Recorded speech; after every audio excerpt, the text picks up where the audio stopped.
legit. What we don't have is an official intro. We just It's ramp it true. right from We the just get-go. go. Hey Yeah. guys. Hey, yeah, welcome. We did have an audio intro, but I've been very good at neglecting adding that in. Oops. Again, we're going for that organic, sometimes you don't get to it. We're just happy Self-made. to get it out. Yeah. Yep. Bootstrapping it. This is how ugly you can get, okay, guys? Yep. It's not all glamour. Conversation. So our lovely listeners have the pleasure of listening to us and our guest today, Mailey, who has kindly agreed to be on a podcast with a stranger who approached her on TikTok. So thank you so much. Hi, Mailey. Hello. Thanks for having me. This is fun. I've Yes. never been on a podcast. Yeah, you were saying, I was like, how come? Like, more people should be asking you to.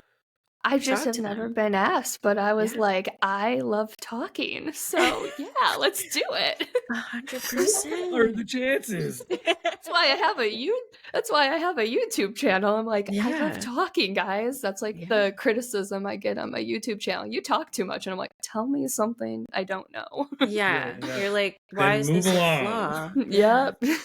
Yeah, This I'm like, is a you don't pro. have to watch my video. That too. Yeah. I feel like people leaving those comments are like truly have too much time on their hands. Yeah. They do. For sure.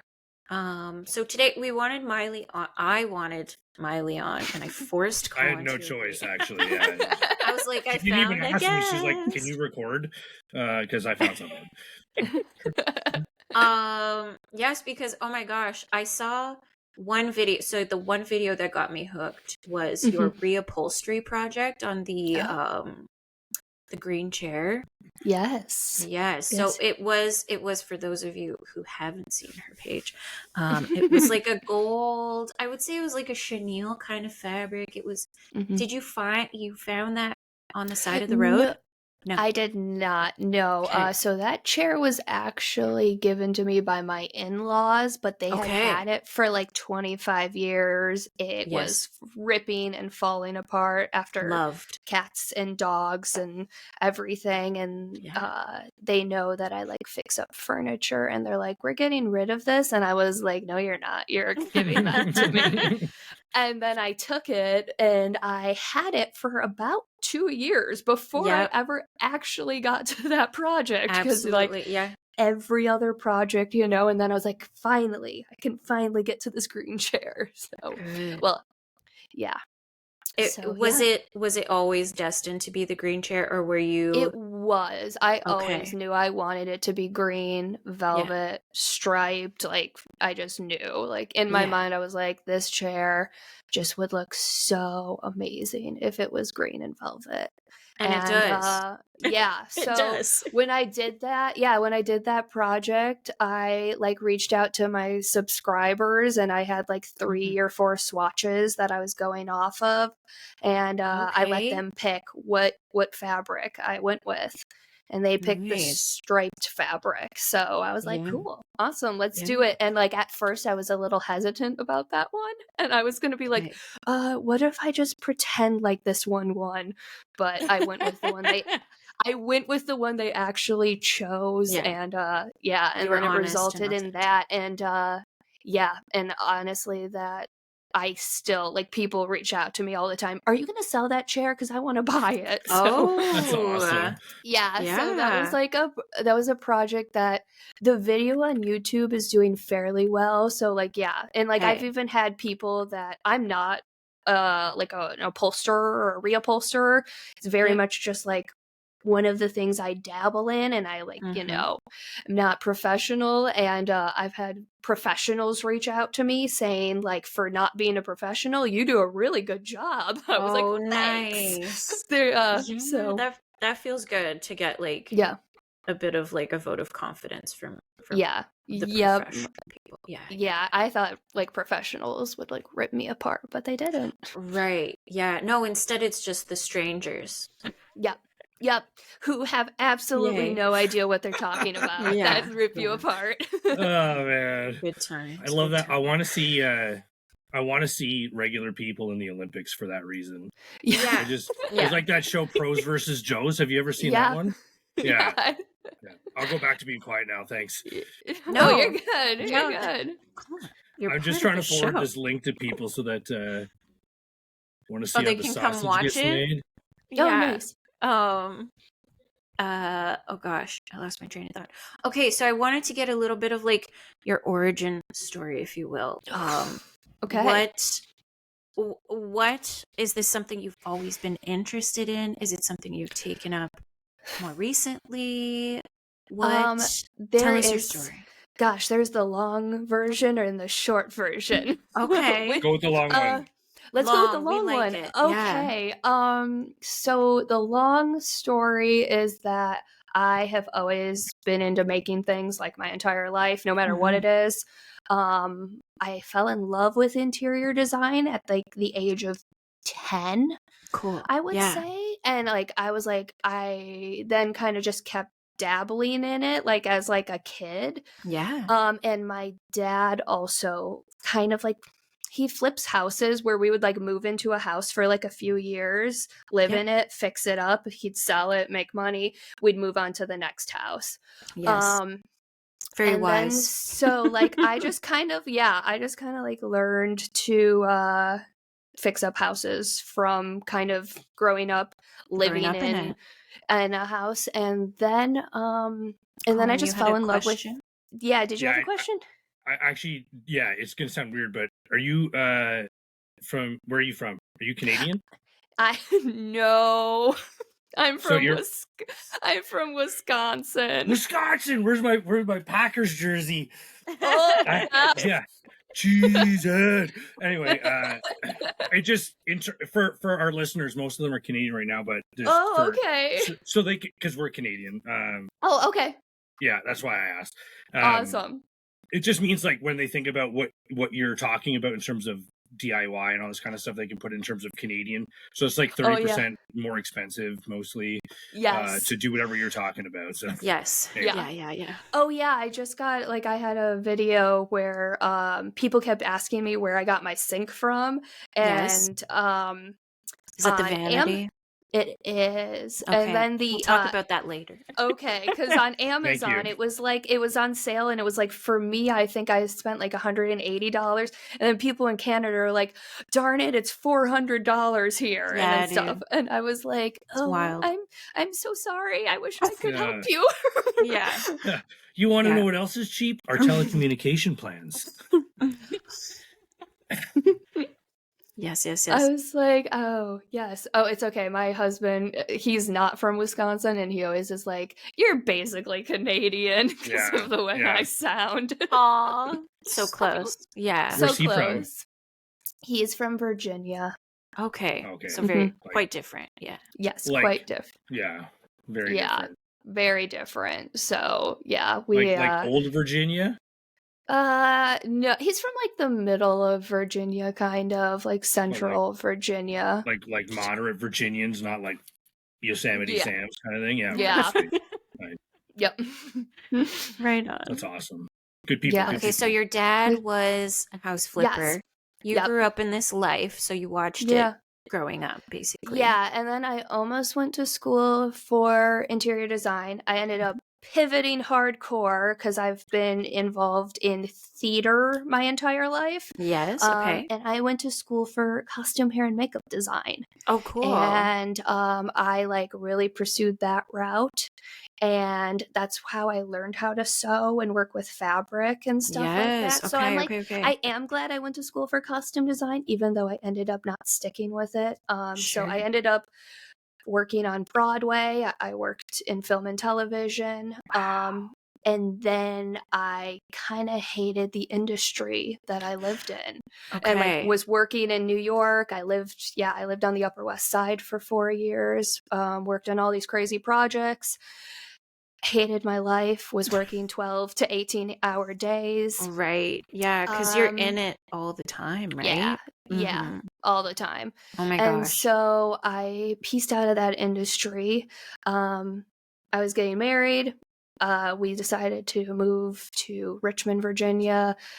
we eventually bought a house like a year after living here, and I was like, I just kind of like was like, I want to make my house what I want it to be, and let's dive back into this world that I've like missed and kind of like suppressed. But at the same time, because I went to school for theater, I got to learn how to build, I got to learn how to sew, so like I could take all of these skills I learned from that industry and that degree and apply it in a very different way. I'm just going to do a quick translation here for the Canadians.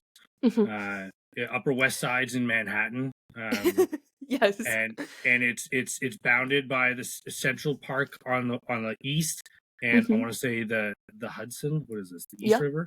Yep. The Hudson? Yeah. Is that like an area that is like known to be highly creative and theater? Well, it's got Broadway right there. It's like right. Okay, so I see. Well, I lived right off of Broadway, so a lot of times, not like necessarily like the area of New York that has all of the Broadway theaters, but usually like the Broadway people live on the Upper West Side or kind of like up that line for the subway, because it's super easy to just take the 1, 2, 3 right downtown to get to your theater. So gotcha. Okay. Yeah, so a lot of us, and it's just really nice and quiet and more residential than like Times Square and stuff.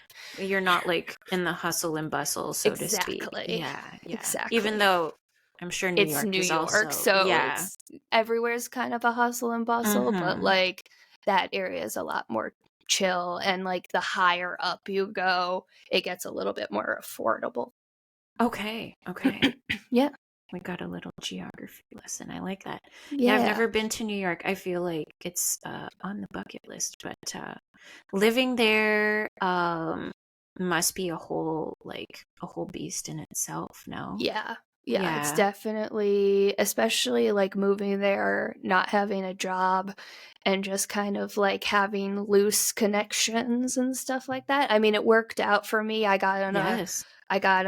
worked on a show that was off Broadway before I moved there, and then I moved there, was kind of not sure what I was going to do, and the show I worked on transferred onto Broadway. So I went with it. So that's like perfect. Yeah. Serendipitous, right? Really. Yeah, seriously. People were like, you just graduated college and you're working on a Broadway show? You suck. No, you suck. You're like, I'm on Broadway. Yeah. And I was like, amazing. But then I would tell people, I was like, guys, I'm just doing costumes, it's not like I'm like performing. Whereas like all of my behind the scenes. Yeah, all of my friends they want to be were jealous, make them feel like shit. Yeah. Yeah, you couldn't be on this show. Oh, what? For some reason, they can't hear my voice on the Facebook Live. You guys keep talking. I'm you fuss with that for a minute. So you finish college, you go to New York, you come, you engaged, married. Now you're in Virginia, and this is this. Do you suspect this is a forever house, or do you think it's like a house you'll work on for a bit and then graduate to something bigger, or is that like not a consideration yet? It's I love this house. I don't think we would stay here for forever, but at the same time, I don't think we're ever gonna let this property go. I see. Okay. Because it's like sentimental now. It is, but also it's like a really good property as far as like location, and as far as like we just have a really unique property. We're closer to downtown, so people don't really have like a ton of like acreage and yard space. So we're sitting on like a little less than like an acre, which is just like really strange. That's nice for this area, and we're off of a main road, so we're really private, and it's really nice back here. And so a lot of times people don't even know there's a house back here, like where I live. So I feel like that's my dream. Yeah, we love this house for everything. I don't foresee us moving anytime soon, and I also feel like everything I really dream of doing with this property is gonna take some time for sure. So yeah, as all good things Dude, Yep. right. One big difference between Canada and the US in terms of housing is mortgage rates. For us, we can only the best we can do is a 5-year fixed rate mortgage. Okay. So every 5 years we have to change our interest rates could change. Yeah. Oh, whoa. Where like in the States you could lock in forever on like a sweet interest rate. Yeah. Oh my. Yeah, we bought in 2020, so we locked in at that lovely 2%. Ooh. Oh, nice. Yeah. Jealous. Yeah. Yes, my husband was also in the military, so we were able to also lock in at Colonist military. Oh, nice. Awesome. So yeah, he was in the Navy, so we got the VA loan through the Ooh. so that Was was he like hard Navy or like Marines? no, He was hard Navy. Yeah, Yeah. Navy. Yes. So does he like to help you with these projects? He does. Yeah, he's very crafty himself. Like we have very different ways of approaching a project. Like our brains work in like opposite. It'd be like if we're like cutting out something, he'd see the negative space and I'd see the positive space. Like I would like we just have completely different ways of approaching projects. And he likes to help me, but he does like the outside work. We've got a lot of trees we want to cut down, so he's cutting trees down and I'm building things inside. I see. Yeah. Oh, that's a good balance then. Yeah. I'm so fascinated because like theater work is like you said, you have to have so many skills.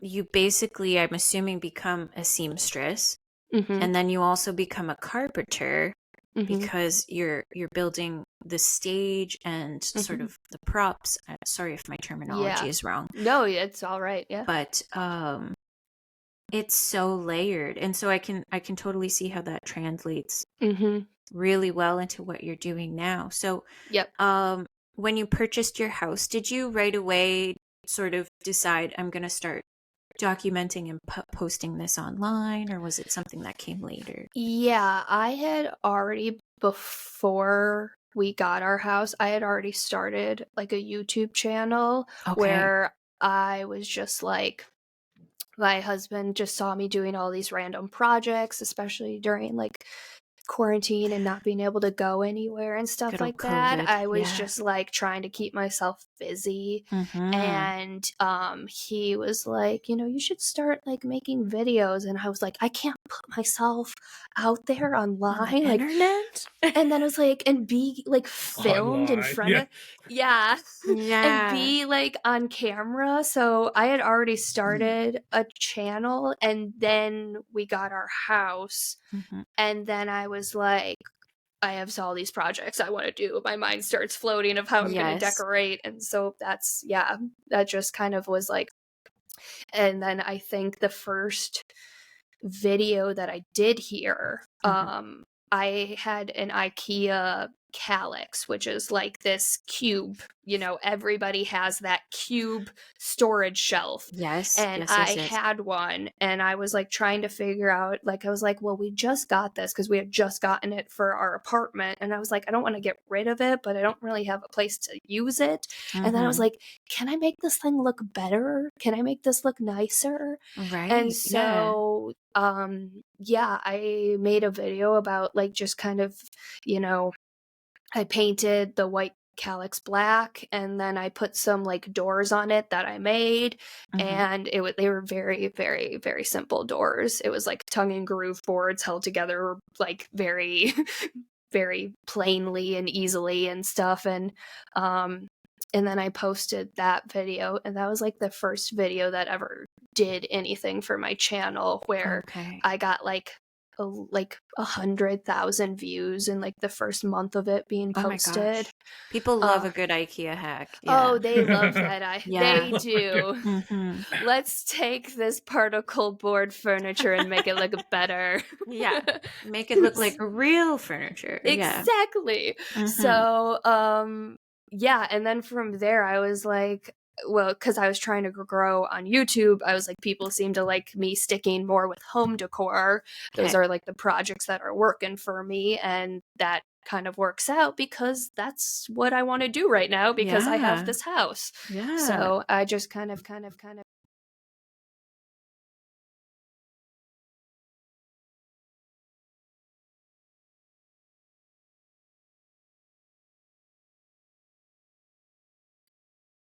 Oh my God.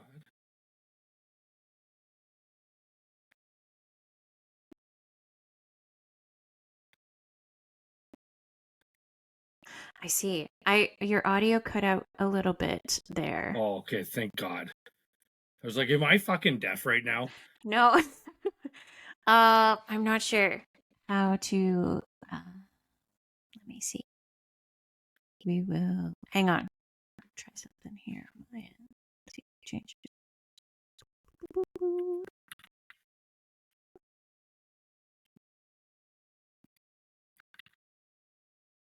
I don't know. Oh, that's so strange. Colin, can you hear anything? I can hear you. Oh, okay. But no Mailey? Mailey, hang on. The funny thing is that the audience can hear her perfectly fine. We just can't. Yeah. I'm trying to find where is this? There. So for some reason the her device is switched. I don't know if it was like her internet or something, but I got a warning saying that their Riverside started a second track for her. Oh, interesting. Okay, how do we? How do we fix this? I don't know. Because I wonder if that's like interfering with the sound. Do you know what I mean? I wonder if we can just kick her out. Hang on, let's see what's going on here. Mailey, we're gonna try and close your recording to then restart It's it. saying she has no microphone right now. Oh. Her FaceTime camera's working. Okay. Oh yes, I see that. The mic is off. That just came up now. Oh gosh, it wouldn't be an episode without a technical difficulty. We have these technical difficulties every friggin' episode. Like, I turned off the live stream because my mic wasn't working. She's like, yeah, just, do you know sign language? You can... We could just sign the rest. So, Mailey, the same link works. So, I'm going to kick you out, close down your browser, and then just join back in. Okay, bye. Bye. See you in a second. Okay. So I don't know what this is gonna. It's That's still so recording. odd. So Yeah. Bizarre. And then on this side, like, I couldn't figure out why I couldn't go live. Like, my microphone wasn't working on the YouTube live. On the live. Yay! Okay, she's back. Okay, the old I'm turn it off so and back on again. Yeah, turn it off, turn it back on again. There you go. Classic. Perfect. I missed the last thing you said.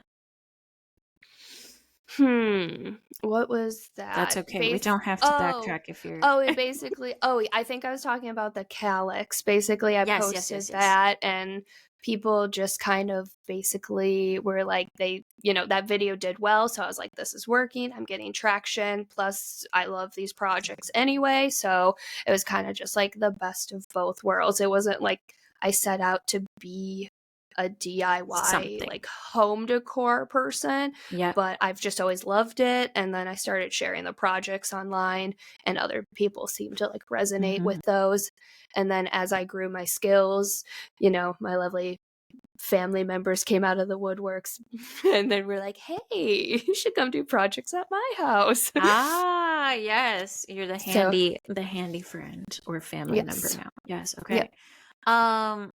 Oh gosh, this is so cool. I feel like you've grown like organically over time. And so the projects, do you have a favorite project so far that you've done? I have two favorites off the top of my head. The first one was kind of like my first big it not only did I love the project, I loved like the video and like production thing side that came out of it for my YouTube channel. So is that like tapping into your theater background a little bit? It is, because so my degree is in design for screen and stage, and so I had to take lighting design, sound design, set design. Like I had, even though my concentration was in costume design, I had to learn all of these things. I had to learn script writing, all this stuff. So like all of that really helps now with my like overall producing. Yeah. Oh my goodness, that's great. So my favorite project that I did was I live in Virginia, and I drove with all my tools to Wisconsin to do a surprise bedroom makeover for my mom. So I kicked her out of her room for 2 weeks. She had no idea what I was doing in there. I was just like in there doing work, you know, building her things, building all this stuff and doing all of this stuff. And then at the end of it, I brought her in, recorded the whole thing. It was like the first time I had like lapel mics going, you know, like we had this whole big reveal, and she was like crying, and like it was like just the best feeling. So what a nice gift for your mom to have. She was like freaking out the whole time, like, what are you doing in there? What are you doing in there? I'm like, Mom, I swear you're gonna like it. I was like, you're gonna like it, I swear. Like, and like the thing is like I just had like furniture like I was ordering just arriving to her house, and she's like, what are you doing in there? Show me. And so and like I'd have like a family member come over to like just help me like get, you know, the dressers up the stairs and stuff like that. And she's like, everybody else gets to see what you're doing in there except me. I was like, well, you're gonna be the first to see the final result. So that was like she gets to live in it. So. And she still, she'll text me from time to time being like, I just love spending time in my bedroom. Oh.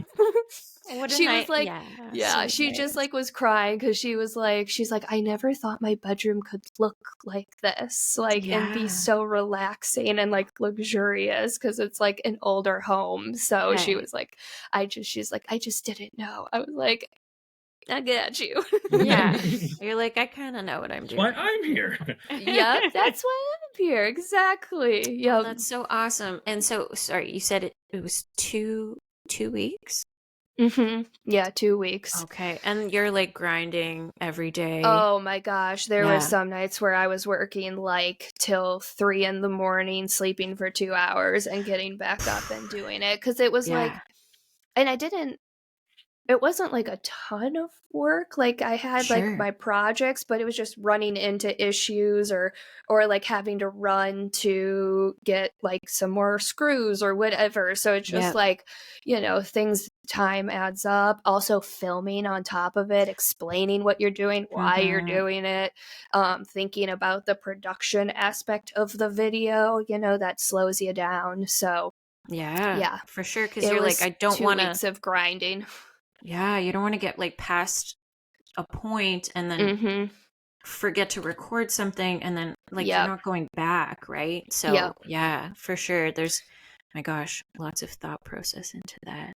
Yeah. And then have you released that on YouTube? As a whole? Actually, so that whole project was actually at the beginning of 2022. So it was 2 years ago. Yeah. And then my other favorite project is my brother. He doesn't live there anymore, but he used to live in DC with his family, and like they lived in a small row home with his 4 kids. And cramped space. Yeah. And he basically, both of him and his wife are from Wisconsin, so he sent him and his wife back to Wisconsin for 3 weeks, and we gutted his kitchen and did a kitchen renovation, and then we kind of kept everything a surprise from his wife and did a surprise reveal with her. So that was really fun. So for people who don't know, 3 weeks on a kitchen is fast. Yeah. Oh, Yeah. it was incredibly fast. Yeah. Like, I think a normal kitchen company would, like, aside from sort of like the order to delivery process, if you're not working with like a team of like 8 guys installing the cabinets, like 3 weeks is very fast Takes forever. Yep. to It do was this. me and Yeah. it was Oh my me and my gosh. brother putting in extremely long days. Oh my So, gosh, yeah. yeah. Yep. So I did and on top of doing the kitchen renovation, I decided to also do a surprise bedroom makeover for my niece and nephews, Oh, who cute. 3 of them shared one bedroom. So Okay. we built a triple bunk bed on top of Oh, it. that's so cool. Okay, so So how do you like? What was the process? I want to know more about a triple bunk bed because, yeah. yes, it was really fun. This is like the comment. So it was his oldest, it's a girl, and then his middle and youngest, and then his very youngest was like a baby at the time. Okay. And so he had his separate room. People kept wondering, like, where's the 4th kid? Why does he get his own room? And I was like, because he's a baby and he has a completely different sleep schedule. He's sleeping in a crib. He needs a noise machine. He's not sleeping with his. Yeah. Gotcha. Yeah, exactly. So it was basically the way we built it was like 3 like a bed over on one side. It was like a zigzag. So you'd have like the bed and then the bed and then the bed, and it kind of worked its way up the wall kind of thing. So the youngest, so you kind of, it was nice because if you're like claustrophobic, you still had a ton of space above your head. Right. So the youngest slept on the bottom bunk, and then his second oldest slept on the middle bunk, and he had the most space just above his head. And then his oldest daughter had the bed all the way pushed to the side. Top. I feel like that would like maximize your use of space as well. Yeah, it was awesome. It was really fun, and they loved that room. It was really cool. That's awesome. But it was a lot of undertaking in 3 weeks, building that, designing out that room. And then I had helped him design out his kitchen and just kind of think through things. But it was like a combo of him, putting in what he wants because it's his house, and me, giving my 2 cents. And for the most part, a lot of the things that I picked out and designed and stuff made it in there. So. Cool. Yeah. It's okay. Jenna knows exactly what you're talking about because she does that for me and my wife. And her husband too, yeah. Yes. Yeah. But I feel like I loved that project because that was the first time. There's just something about like ripping apart a room and putting it back together that you learn so much. You learn so much. So yes. Did you run into like any like learning opportunities, we'll call them? Oh my gosh. Well, his row house was 100 years old. Oh, so wow. Okay. You don't know what yes. you're opening up. Yeah. Okay. You really don't. That's a can of worms. You really don't know. So there was just a lot of like things like trying to get electrical because there was like an island, but trying to get electrical over into the island, and the proper electrical, and like just like ripping through like subflooring of like a 100-year-old house, and you're like, what are we gonna find? A dead body? I don't know. Yeah. I mean, you really don't know. Yeah, and I think the other like learning things is like with old homes come old walls that are not straight anymore. Yes. So you're like, you're putting in very like level straight pieces into and you're like, oh, that doesn't fit. Why doesn't that fit? And stuff. Yeah. Oh boy. Yeah. So many learning opportunities. But my brother was also, he grew up when he was in high school, was like an electrical apprentice, and so he knows a lot about electrical work. So like I was able to kind of learn from him all of this like electrical work that I didn't know how to do, that I now feel a little bit more comfortable doing. Totally. It's like such a handy trait to have. for so many reasons, but yeah, just being able to pick up kind of like even just a few basic things like plugs and switches, I feel like it world of difference just being able to do those kinds of things. Oh gosh, so do you think I'm just like going off on a tangent. Do you think he wanted to go into electrical having sort of lived the house flipping life with your parents sort of thing, or no? I Or it was think just so. like I think he loved, like, we're very similar, so I think he also has like a love for doing home projects. He builds, he does, we both just like to know how to do a lot of things. We're constantly like we love to learn new skills. So he moved now. He moved actually back to Wisconsin. So no way. So when he's like, once we get our new house, you ready to do round 2 of a kitchen? I was like, you know it. Let's do it. Because we also learned so much through the first kitchen that we got done, and we were like exhausted. And I'm like, give me 2 weeks. I'll be ready for another one.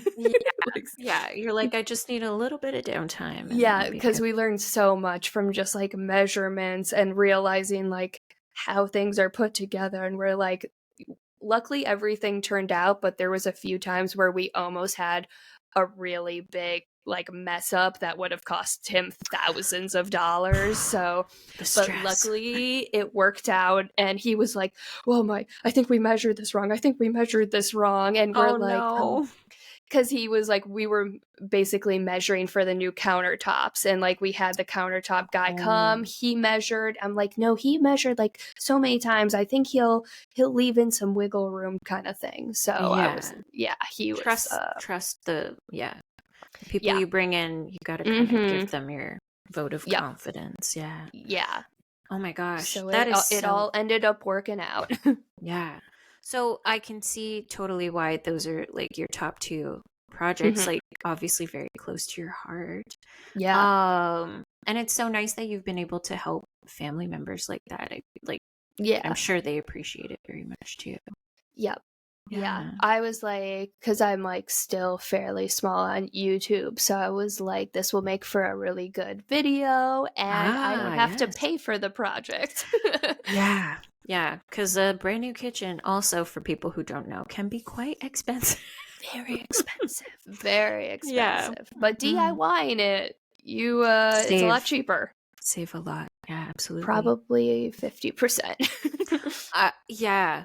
I wouldn't be surprised if that was what you're looking at.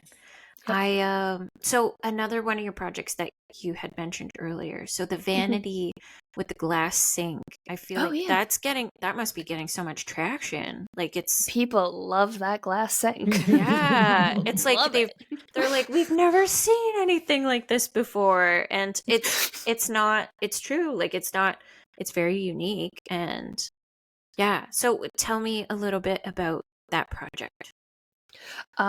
So that whole bathroom project came about because I like was nearing my like 3 years of being in my house, and so I wanted to like re-tackle a space that I had already like DIY'd and kind of show where my skills have like grown and like also also explain to people like, hey, this is like a mistake I made back then. This is what I know, so that I can like explain why you use different products and stuff like that. So it came about from that, but also that like the bathroom, basically like that bathroom just never felt clean. Even though I would clean it, it was just old and dirty and felt old and dirty. And so I was like, it is time to do something with this. And so of course I was looking at a way to renovate it, make it look nicer, but obviously not spend like a ton of money and spend like thousands of dollars, do like a gut renovation kind of thing. Yeah, because you could easily blow like 10, 20 grand. Yeah, exactly. So I was like, I want to do this, but of course not spend too much money. And I kind of just like got an idea where I was like, okay, what if we keep the vanity, but I just replace the countertop, and I'll build the countertop and I'll make the countertop. And I think I had seen like a herringbone pattern countertop at some point, and then I was like, you know what, that would probably look really pretty. And then I was like, okay, now I need to figure out what kind of sink I want to use with this. I want it to be like, basically that sink was like the little splurge of where I was like willing to spend a little bit of money to get this, like the sink that even if I replace the vanity at some point, I'd probably still keep that sink. Totally. Yeah. So I was just searching and searching, and I'm also an impatient person. So I wasn't willing to buy anything that wasn't off of Amazon. I wanted to get it like within 2 days kind of thing. And I saw that sink and I was like, that is it.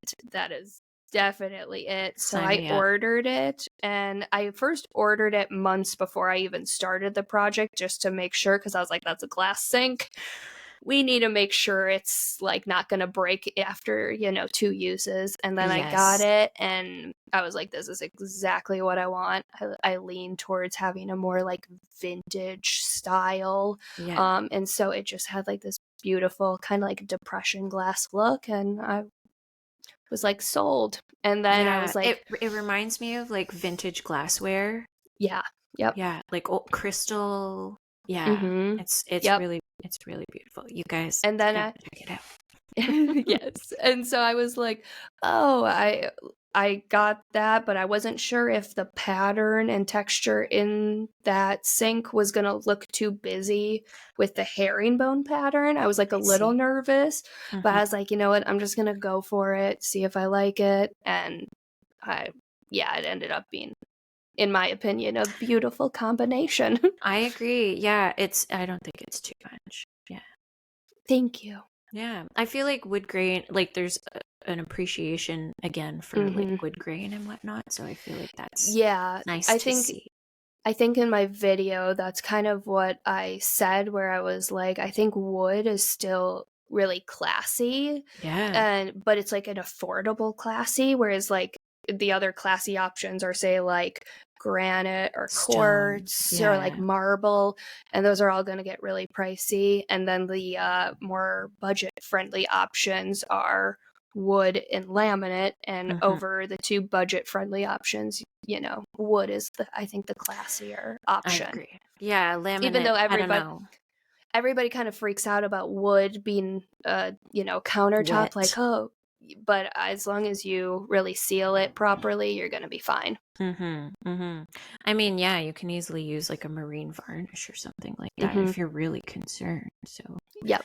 And the amount of like epoxy products that are available at the market, I feel like no problemo. Yep. Colin, your mic went out.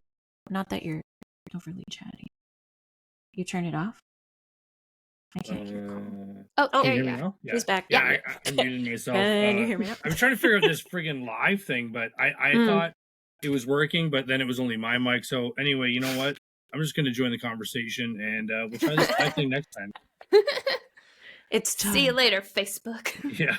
Oh gosh, what was I going to say? It'll come back to me in a sec. All right, so how long you've been doing your TikTok and YouTube for like is it 3 years now?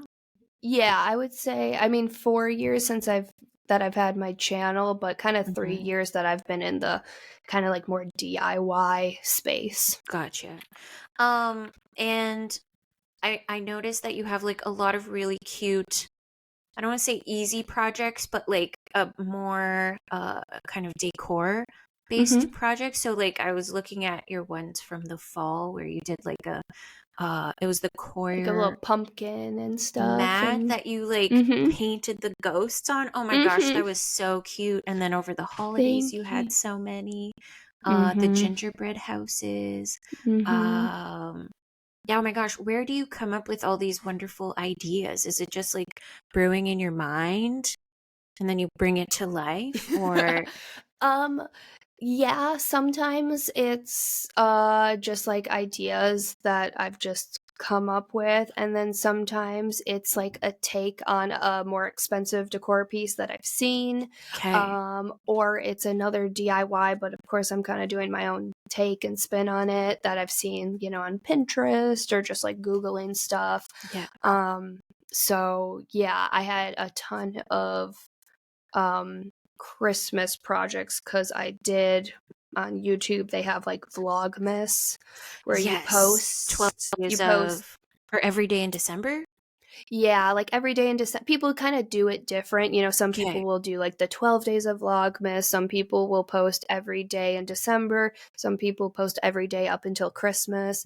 I did every day up until Christmas. Good for you. Oh every day I posted a new video with a new project, and I had started filming those videos in August. And I like to do smaller, easier projects to like teach beginners. So because not everybody just comes out of the gate like being able to build built-ins and things like that. You got to start somewhere. So I like to do small projects, and I love art. I love sewing. So it was like, I also like to incorporate as much of everything that I like to do on my channel and, in my like social media stuff. So yeah, I like my small projects too. And most of the time it's like a combination of just sitting in my head where I'm like, ooh, that would be cute. And then sometimes it's like I see a picture or a more expensive decor piece from like Anthropology or wherever, or West Elm,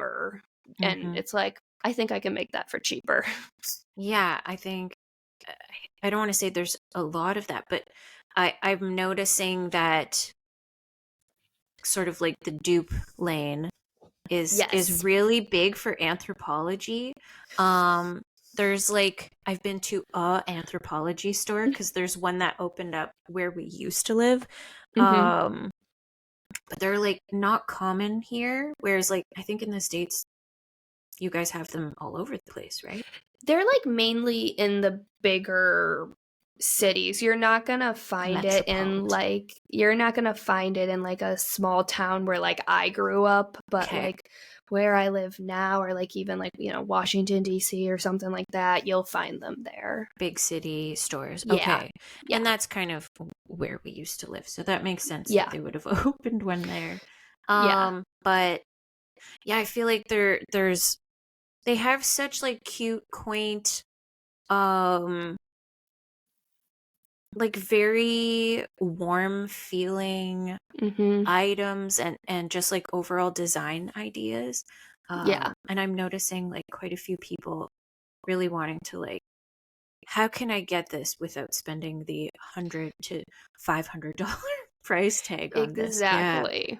Yeah. I think I did like over one of my Christmas crafts was doing a doormat that looked like a gingerbread house that I like painted. Yes. And I think a few years ago Anthropology sold these gingerbread, and I'm pretty sure I looked it up. They were like $75 for like a little doormat that people are gonna walk on and get dirty and like dirt and everything. And I was like, how can I do this?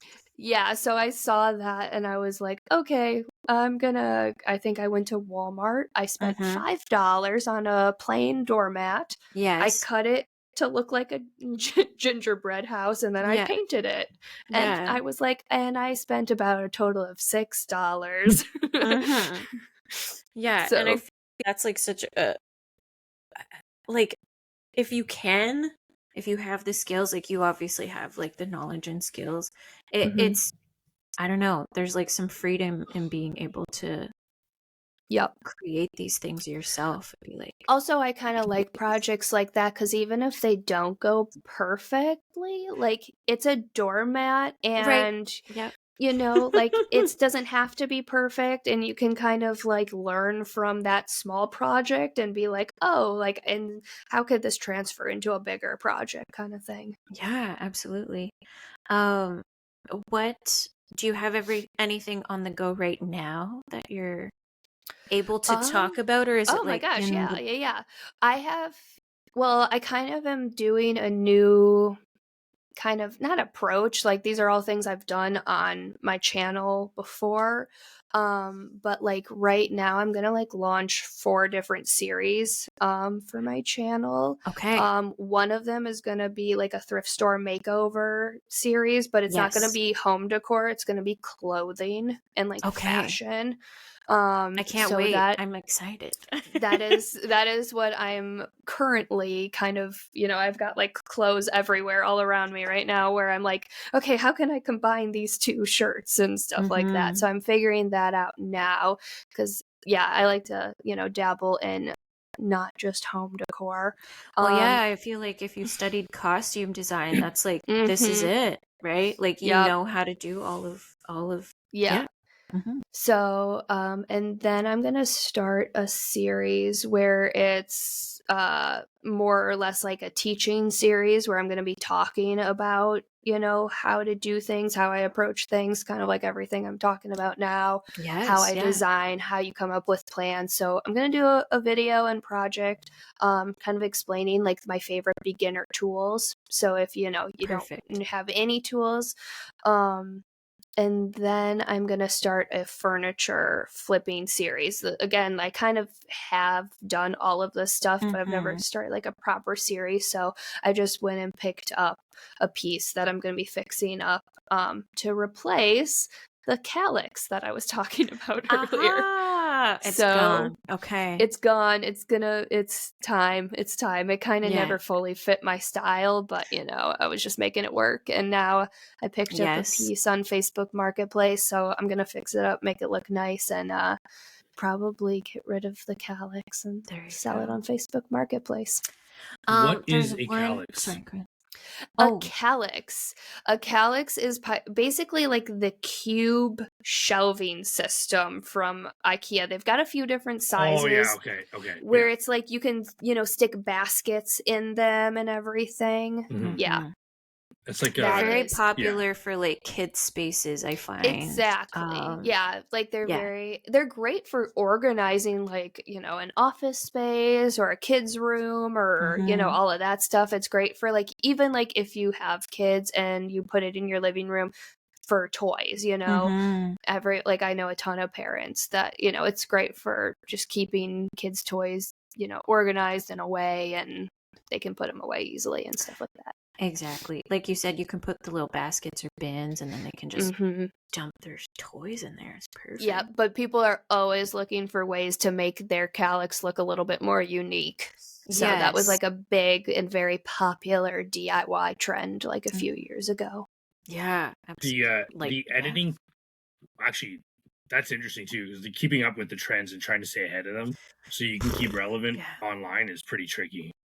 It is very tricky. I think I used to, like 3 years ago when I got into my house, I was trying to grow my channel. I was really trying to focus on trendy DIY projects. Like, people are going to be searching how to do a board and batten wall, so I need to do a video on a board and batten wall. People are going to do the calyx thing, so people were really into IKEA hacks and flips, so I did a ton of and I was like, and I realized that even though they were fun and I liked them, they weren't really like my style, and I wasn't trying to find like what I truly liked. And then I think it took me like a year of just like doing all of those videos and projects to be like, I think I'm going to step back and figure out what I like, and then just do those projects and find the people that resonate with the things that I like and that are not necessarily trendy. You're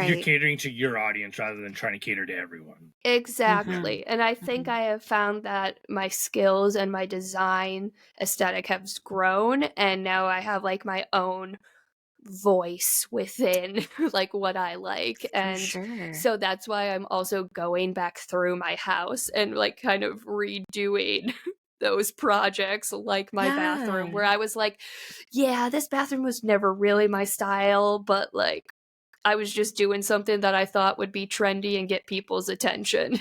It's so interesting you say that, because I'm noticing, and maybe it's just the algorithm finding me, but I'm noticing that there's like more people kind of trying to be more true to themselves as opposed to like what's, like you said, what's on trend. There's a girl I follow I used to work with who's renovating like a Victorian house. Oh, yes. And when she first moved in, it was like she had come from a like a builder cookie cutter Great.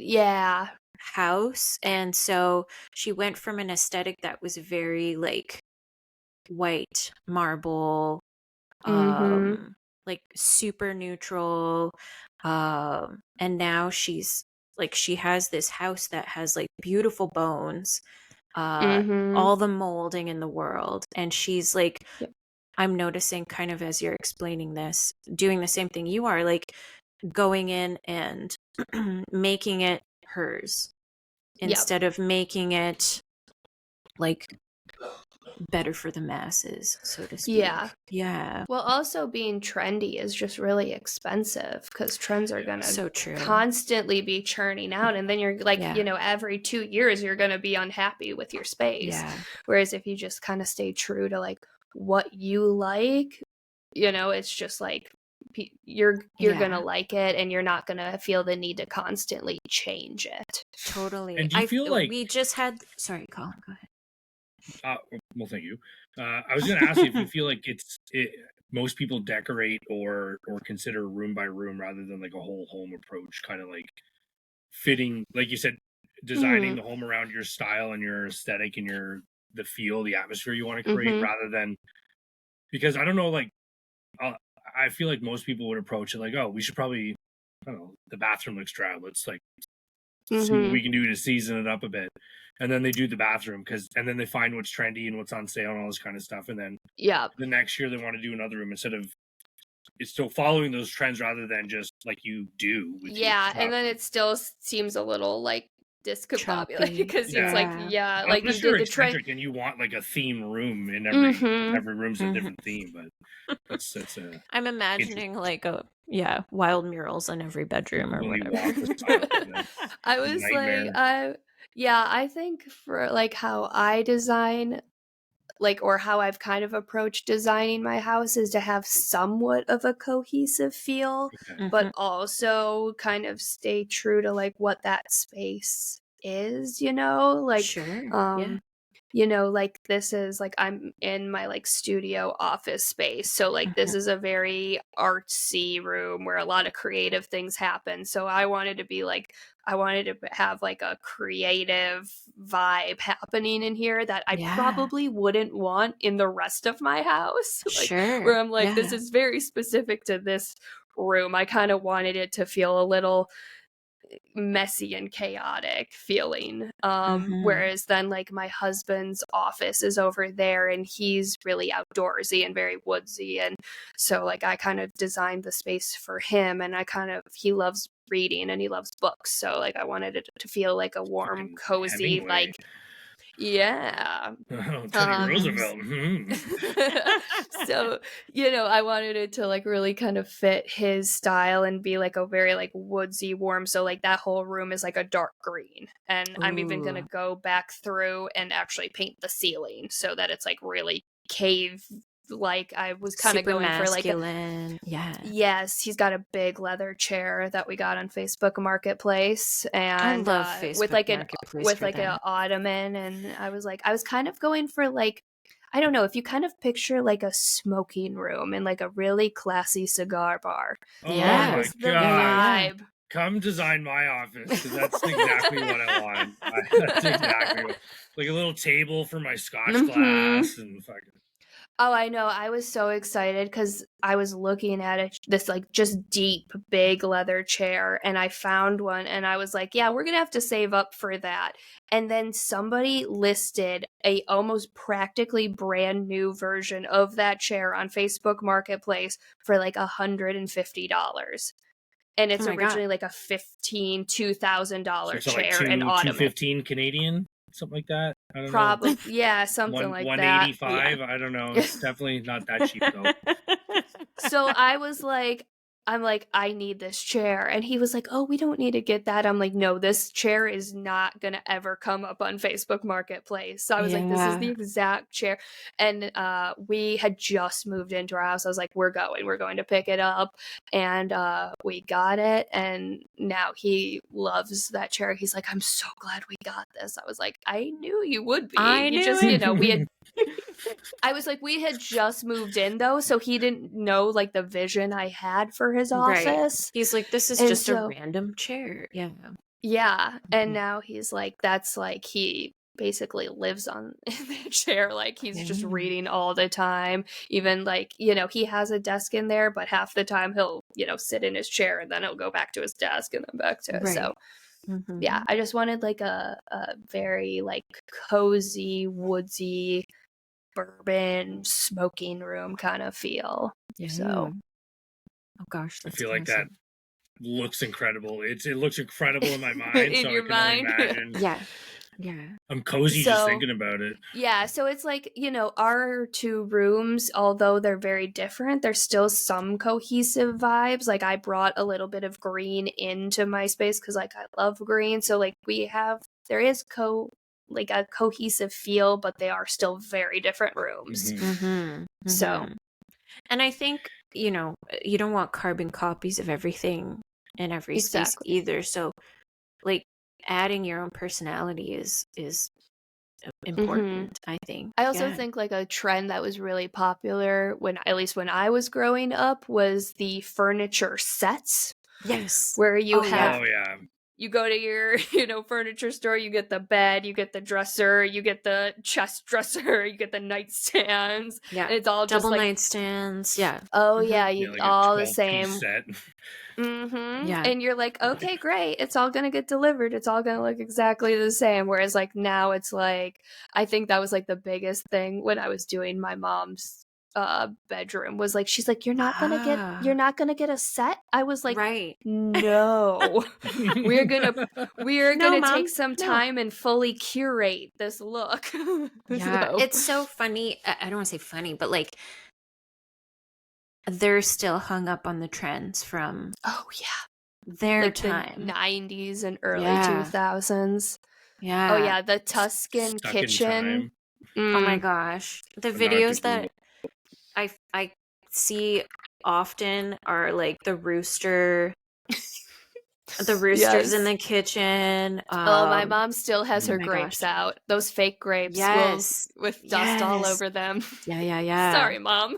They're decorative. You're like, sorry, Mom. I'm calling you out on your grapes. Yeah, it's so fascinating how like Mailey, some trends stick forever. Yeah. Do you? Sorry. Yeah, no. I got in there. Do you do this full time? Or do you have a job as well? I do have a job as well. Holy moly. I mean, I'm so bad at the very little we do on the back end for this project, and I'm so bad at it. But doing all that stuff is so much work on top of a job. I don't know.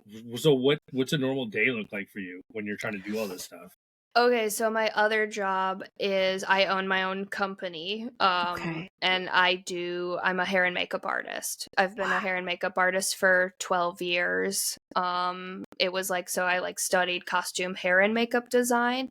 But I had already loved hair and makeup. And so I got booked on my first job when I was 17.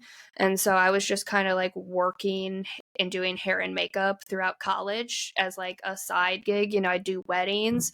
I was going to say the wedding industry is like so amazing for that. Like you can. Yep. Yeah. So I run my company. And so that's basically how I'm able to juggle doing all of this. Like I want to be a full-time YouTuber. Like that is my ultimate goal. Not there yet. Working very hard to get there. So basically that's how I'm able to, like, all week long I'm able to answer emails, answer phone calls, get everything set up, do all the administrative stuff, and then Saturdays, Friday, Saturday, Sunday is like if I have a wedding, I go do that, and then I'm able to kind of balance the two. But and now I'm able to like I'm at the point where I'm starting to like work with some brands as far as like the interior design stuff goes. That's amazing. So, yeah. So I'm hoping to like slowly transition out of doing hair and makeup for weddings. Although hey, Jenna, that's always a good thing that you could do. Like, we're gonna be done this episode again before we do the one thing we must do. Yeah, Colin. we're so bad at this, but it's not because we don't want to. I want to be very clear about that. We're just so engulfed in this conversation. We're just so eager to have this conversation that it's easy to forget that we have obligations to other people. But these obligations are, I think, worth everyone's while. Jenna, take it away. I am. I'm so sorry we didn't mention this sooner. Oh my gosh. And we even we briefed Mailey and everything. We're like, we're going to be talking about this midway through. I was just so enamored with with everything you do. I feel like this would be a perfect time to mention you are juggling many tasks in a week. You might be interested actually in a product called Magic Mind, which is like it's an organic energy drink. So for those listeners out there that are living off coffee, maybe don't have the pep in their step that they want. Yeah, me too. Don't have the pep in their step. Yeah. That they maybe would like to have.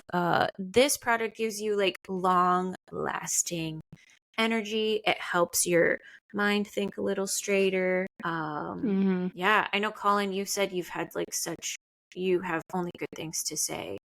Well, I mean, it's hard to know until you've been you've built these things up in your system. So you gotta take them you have to build them into part of your routine, right? Yeah. So there's all kinds of good ingredients in here, and a lot of it's like vitamin and mineral support that through lack of proper diet and no one gets outside anymore, we often lack, especially in the creator space where it's hard to edit videos and shit in the sunlight outside. Yeah, everywhere. Yeah. So no, it's good sustained.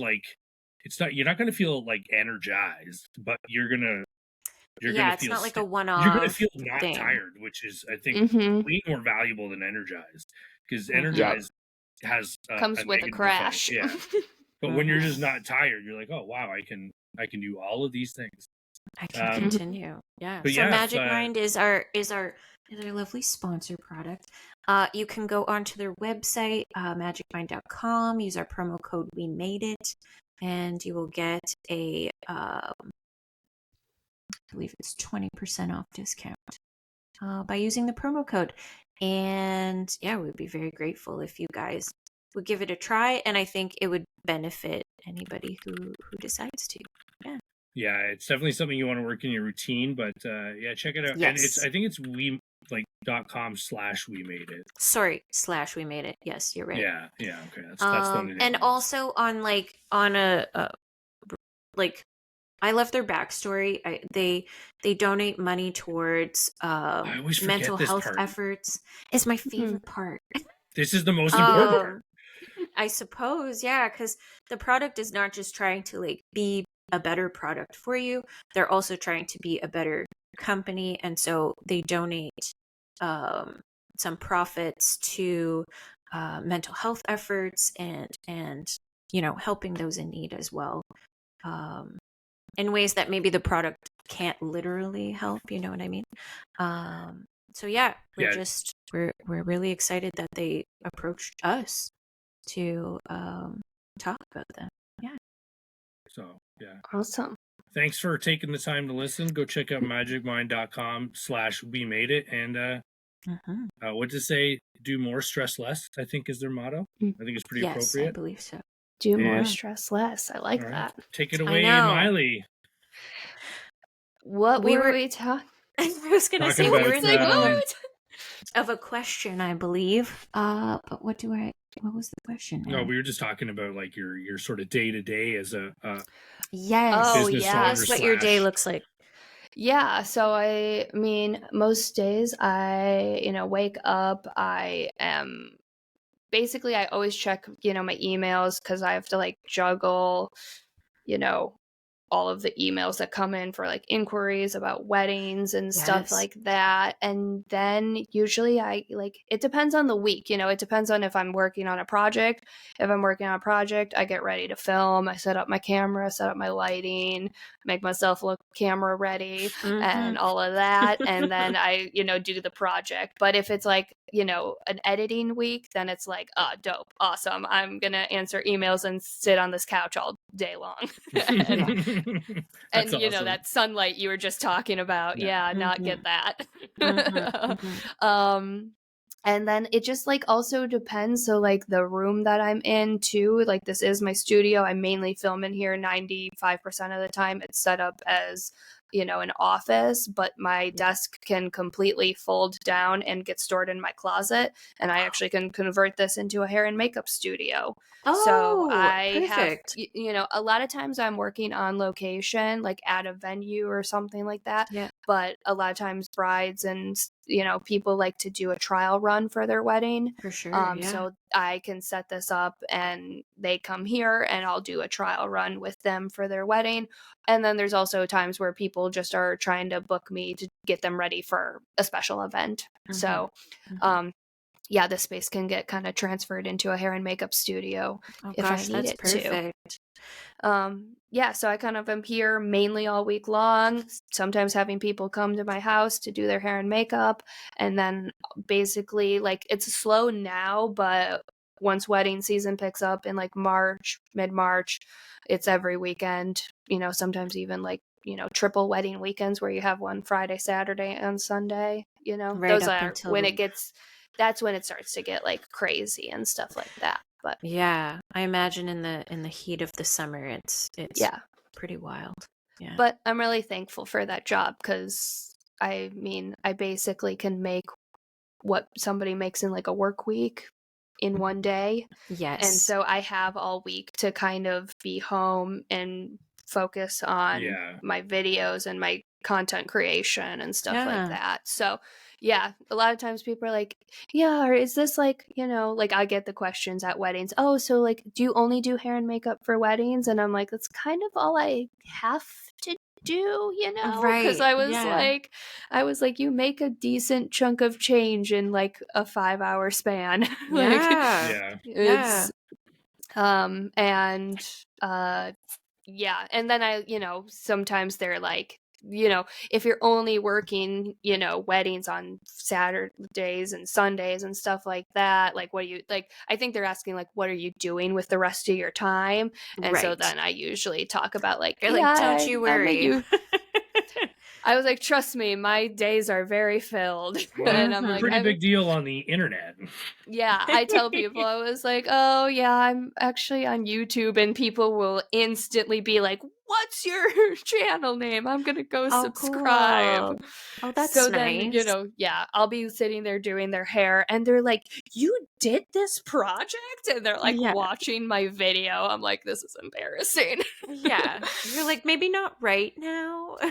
Maybe not right now while I'm sitting here. It's funny though, because you were talking earlier about like how nervous you were to start putting stuff online. But this is kind of just shows you that you never really needed to be, because there's always going to be people that are going to be fans of your work. There's going to be the detractors, but I mean, it's really nice to know that there are also those people out there that truly care about what you're doing, or at least value it. Yeah, and I think like the way I I've also like slowly changed the way I film. Like I used to start off being like, okay, I'm going to just do an intro and then I'm going to film in a way where I'm not really on camera. It's like me, like a shot of what I'm doing in like the back of my head, and I'm going to do voiceovers. And then it slowly turned into like, okay, I'll do an intro with a little bit of explanations throughout, but mainly voiceovers or like this montage montage style, and I still kind of like really afraid to like be on camera too much. And then eventually I hit a point where I was like, okay, this is stupid. Let's just make good videos. Like, let's explain, let's get over my fear of being on camera and just make the best video and actually explain what the heck I'm doing, you know, and like show as it. you're doing it. Yeah. It's way easier for everyone that way. Yourself included. Exactly. Yep. So I got over that fear, but it was like it took years of like building up and getting more and more. I mean, the more you do it, the more you're going to get comfortable. And, you know, if you've got a double chin, you've got a double chin in some shots and you're going to get over yourself. Like, it's going to be okay. It's nice to be humble, Yeah, exactly. Whereas like, why was I making that face right there? Like, why? I look so bad. But I'm like, whatever, who cares? Get over yourself. That's so true. And I wonder we're so sometimes hypercritical of ourselves. Yeah, especially like when you're spending hours editing that video and staring at yourself. You're like, why? I never thought of that. I was like, man, this, you start getting like really like hyper focused on stuff. I imagine that like most definitely. If I were to look at your video, it'd just be like focusing on maybe what you're doing or something like that. Exactly. Not I'm even like seeing what you're worried about. Else. Nobody else. That's why I'm like, I have grown like slowly like on YouTube and like on Instagram and on like TikTok.